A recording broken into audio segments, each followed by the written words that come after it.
அதனால கோப்பலாம். காக்காக்கு குடுமா அடங்கொய்யால இதெல்லாம் எங்கடா போய் சொல்றது? காக்காவை சுட்டா ஏன் உங்களுக்கு கோவம் வருதுன்னு தெரியலையே. ஏன் திமுங்களா எப்படி? சரி விடுங்க. அது என்ன இப்போ புலம்பினா நம்ம சுட்டுட்டோம். ஆனால் வந்து இன்னும் அந்த ஹார்ட் பீட் சவுண்ட்லாம் எனக்கு பயங்கரமாக கேட்குது. சரி விடுங்க, அது கொஞ்சம் நேரம் இருக்கும். அதுக்கப்புறம் அவங்களே வந்து காம் டவுன் ஆகி போயிடுவாங்க. இப்போ இந்த கன் எடுத்துன்னு நம்ம எங்கே போனோம்? கீழே இருக்கிற அந்த ட்ரெயினுக்கு தான் வந்து நம்ம போய் பண்ணணும். அதான் அந்த ட்ரெயினுக்கு இடத்துல ஒரு சின்ன மிரர் இருக்கும் பார்த்தீங்களா, ஒரு சின்ன ரூமு. அதுக்குள்ளே தான் வந்து எதனா நம்ம யூஸ் ஆகிற மாதிரி ஒரு பொருள் இருக்கும்.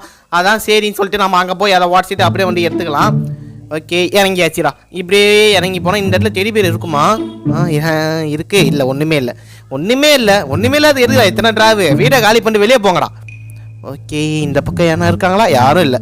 ஓகே, என்னப்பா இன்னைக்குன்னு பார்த்தேன் எல்லாம் வேறு எங்கேருந்து வருதுன்னே தெரியல. அங்கேருந்து விழுதுன வந்து ஓகே இப்படி தட்டி விட்டு நம்ம அப்படியே அந்த பக்கம் போயிடுவோம். அப்போ தான் கேள்வி இந்த பக்கம்